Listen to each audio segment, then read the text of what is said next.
What's up, everyone?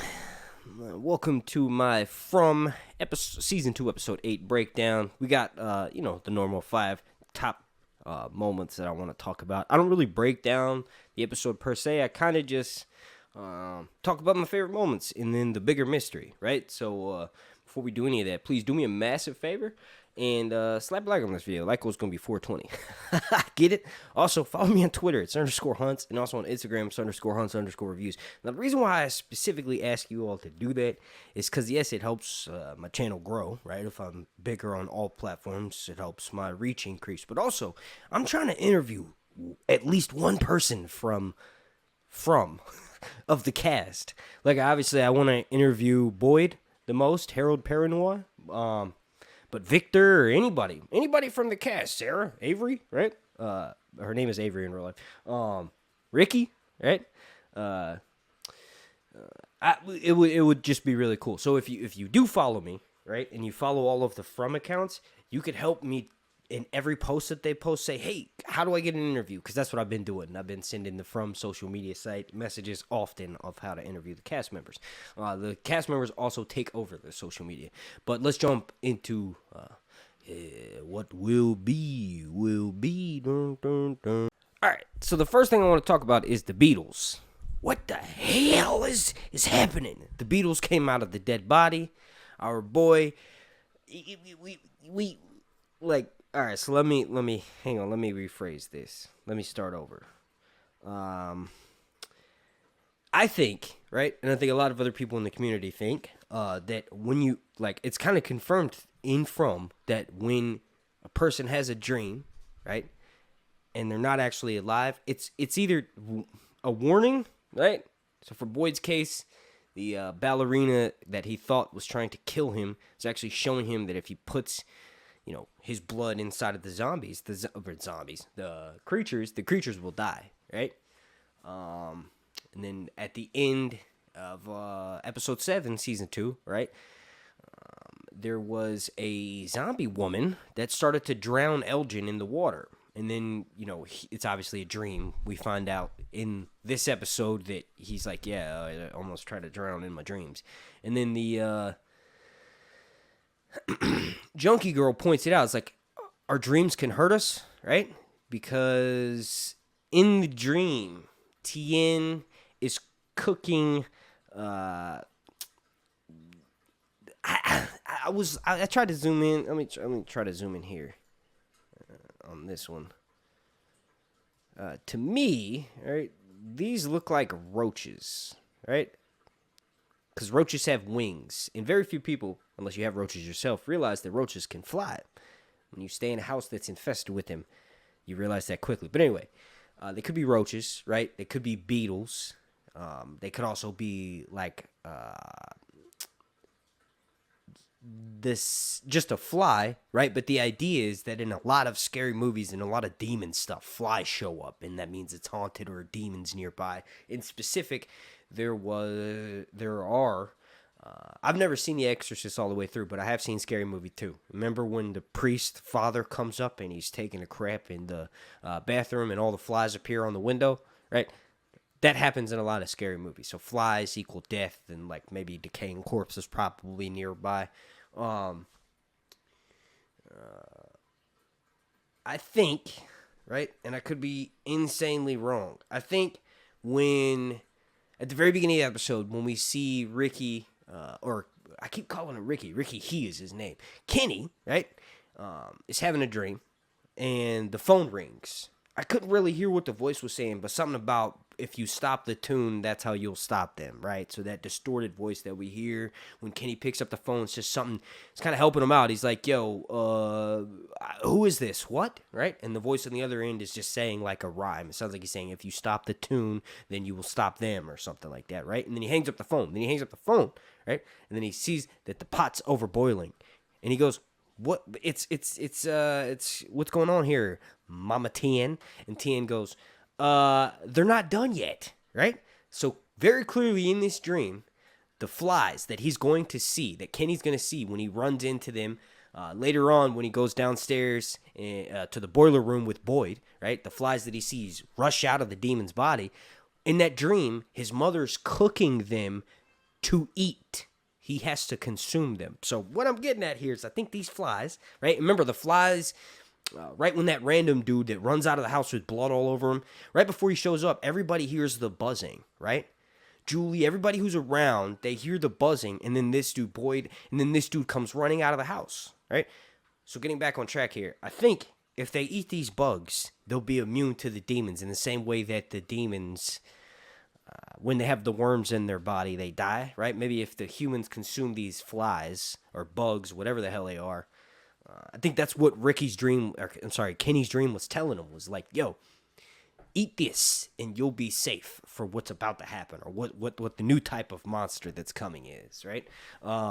Like when you think about the process that happened when these flies first showed up, they showed up after one of the creatures died, right? By having the bloodworms from Boyd put into his body, right? Then Smiley dies, right? And then these flies come out of him.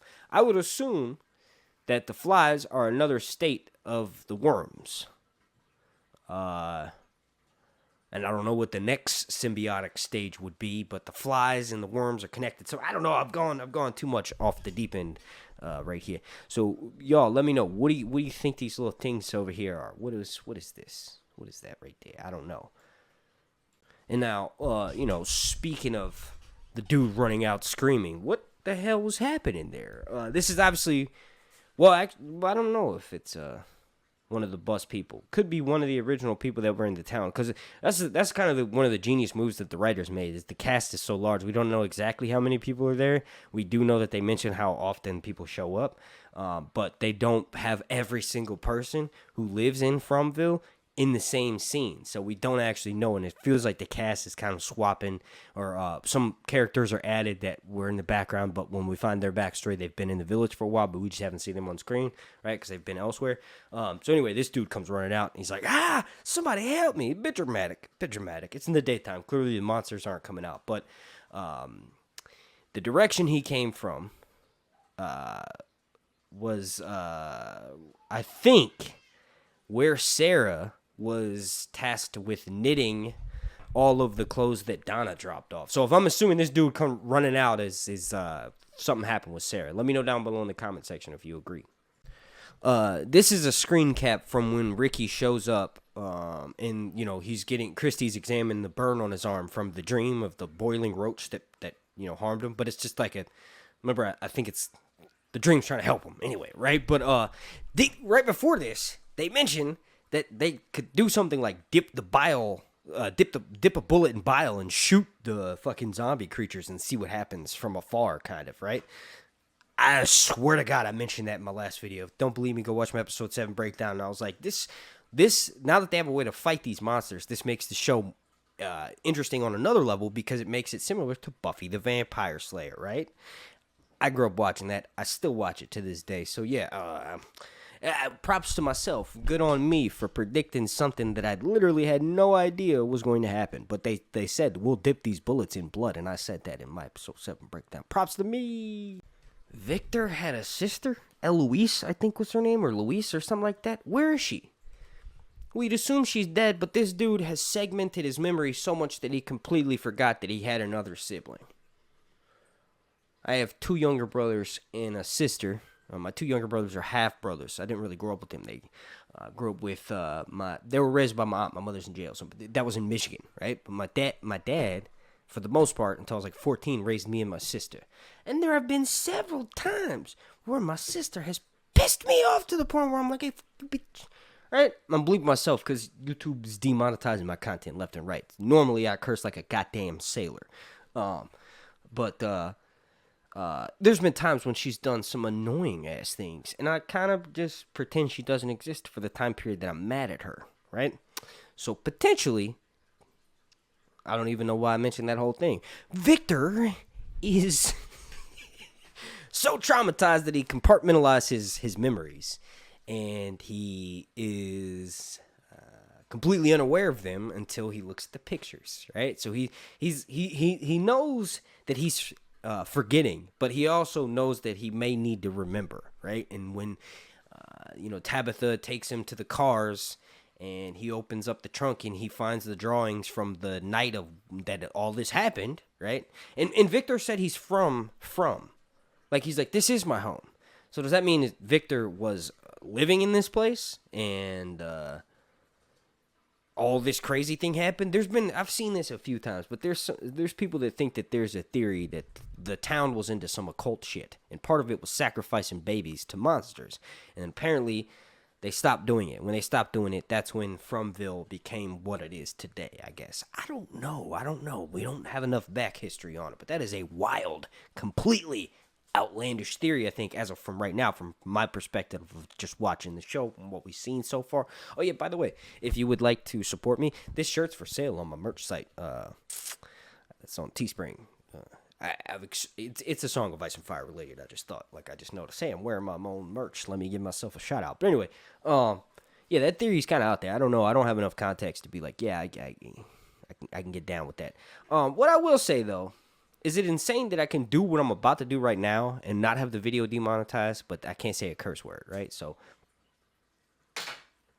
I don't know what's going on with Victor. What do y'all think? Let me know down below in the comment section. Do you think Victor is eventually going to uncompartmentalize a memory that will actually be useful? Like, they're going to look through the pictures and find out what happens. And if you guys want, I can make a breakdown, like a quick 2-minute breakdown video on what those pictures actually are, because I zoomed in on a couple of them. They're pretty interesting. It looks like 2 kids standing around a bunch of dead bodies. That would be him and his sister, right? So if Louise is still alive, what happens to her?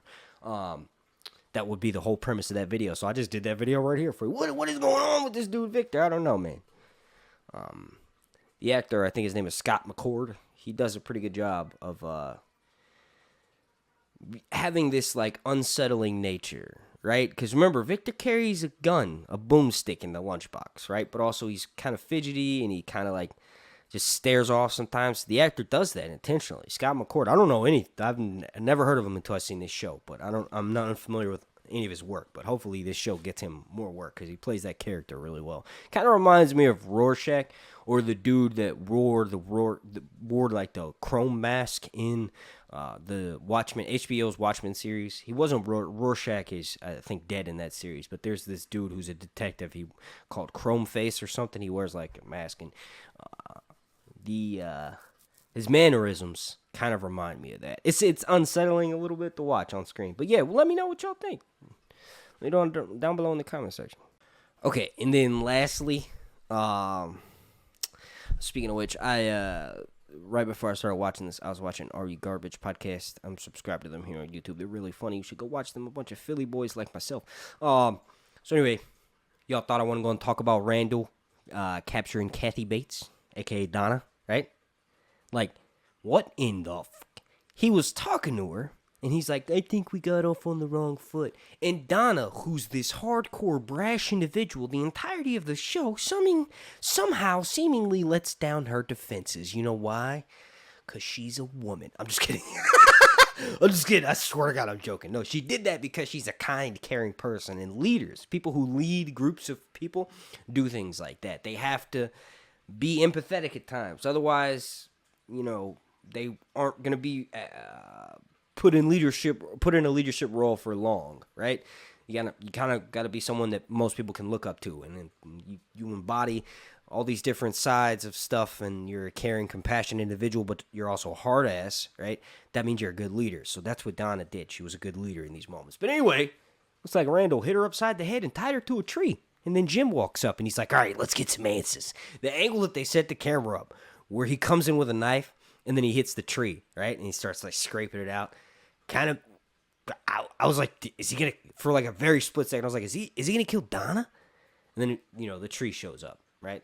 So it's going to be interesting because whatever comes of this, obviously I don't think Donna's going to die. I think the main cast that was a part of the show in season 1 is safe. They've got plot armor, but the bus people are the ones who are going to be at risk to die. And they kind of made us like Randall a little bit for the last episode or so. So when he does die, it'll mean something, right? It's classic writing. Good writing, right? So you have to give a shit about your characters and what's happening. Otherwise, their deaths aren't impactful and they don't really move the story forward, right? So anyway, remember he was coming around. I started liking him, at least, when he was hanging out with Jim because I was like, oh, these guys, he's got a drone, right? He cares about his nephew. He's not a complete asshole. He got a gift for his nephew, right? He probably is just misunderstood. And then he did this. And then I'm like, oh, okay, yeah, you're a dickhead. I thought you were a dickhead the first time I saw you. You're a dickhead, right? Because not that many people that I know of, at least, don't like Donna. Donna's pretty cool individual. So whatever comes of this, I'm pretty sure Donna's gonna be safe. Jim will probably have to scrap with this dude.